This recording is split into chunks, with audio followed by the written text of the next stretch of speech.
Não é ansiedade.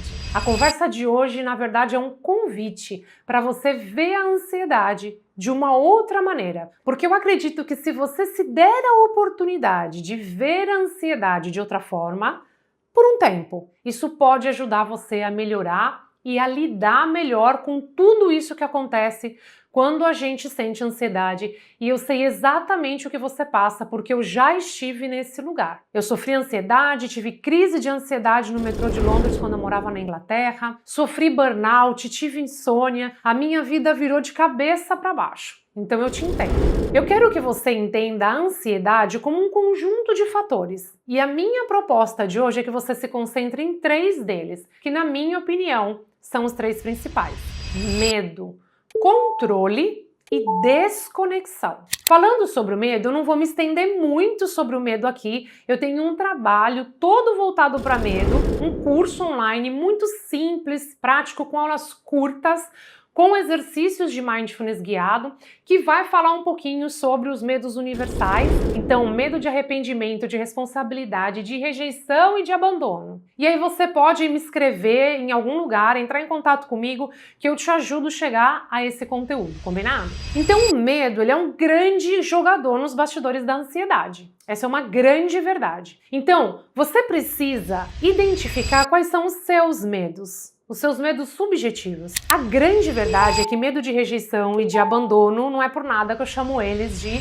medos universais. Porque todos nós temos, praticamente todos nós, em um grau ou em outro, mais ou menos, com mais ou menos frequência. Mas ele é um grande jogador nos bastidores da ansiedade. Quais são os seus medos? Se você não olhar para eles, não dar nome para eles e não identificar eles no seu dia a dia, você fica muito mais refém dos efeitos da ansiedade. Em sessão, a gente consegue trabalhar isso de maneira mais específica. Eu vou entender o seu contexto, quais são os seus medos principais e a gente trabalha com a terapia cognitivo-comportamental, com o mindfulness e com o exercício da autocompaixão para desestruturar esses medos no seu funcionamento. O controle é um outro grande jogador e é incrível, porque por mais que a gente controle, a gente não encontra alívio. Todo o contrário, a gente se sente mais cansada, exausta. Isso é muito comum. E vamos combinar que além de tudo,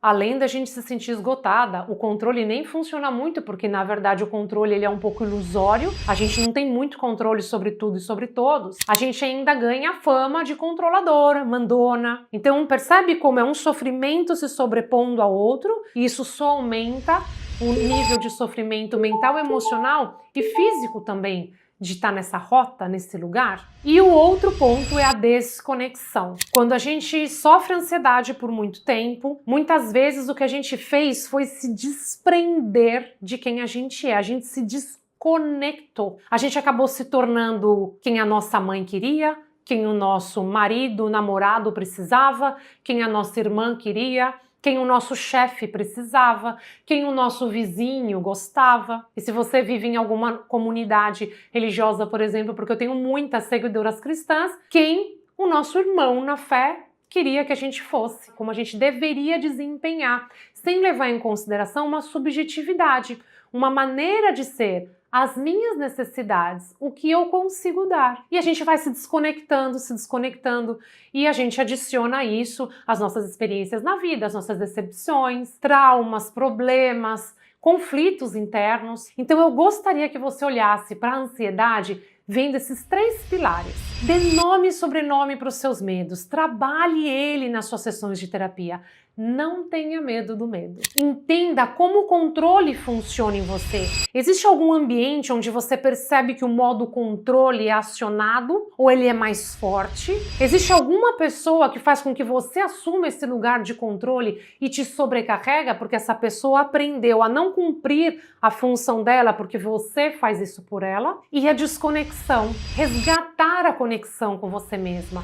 momentos de descanso, de silêncio, de autoobservação, a prática do mindfulness ou da atenção plena, que além de ser cientificamente comprovada, é religiosamente neutra. São grandes oportunidades de você olhar um pouquinho para dentro e começar a resgatar aquilo que você precisa resgatar para você se reconectar com você mesma. Porque senão você perde a referência de quem você é e é muito mais fácil o entorno moldar você ou empurrar você de um lado para outro, o que vai aumentar os seus níveis de estresse, de ansiedade, de sofrimento mental, emocional, comportamental e sem dúvida físico, porque a gente sabe que está tudo conectado. Ter um momento de descanso? Quais costumavam ser os seus hobbies quando você sorria mais? Será que você pode resgatar algum deles? Será que você pode descobrir um novo? Então esse é um convite que eu faço para você nessa conversa de hoje. Parar de dar um nome só de ansiedade e começar a olhar para esses outros aspectos. Desmascarar um pouco esse bastidor que está aí por trás do que você chama de ansiedade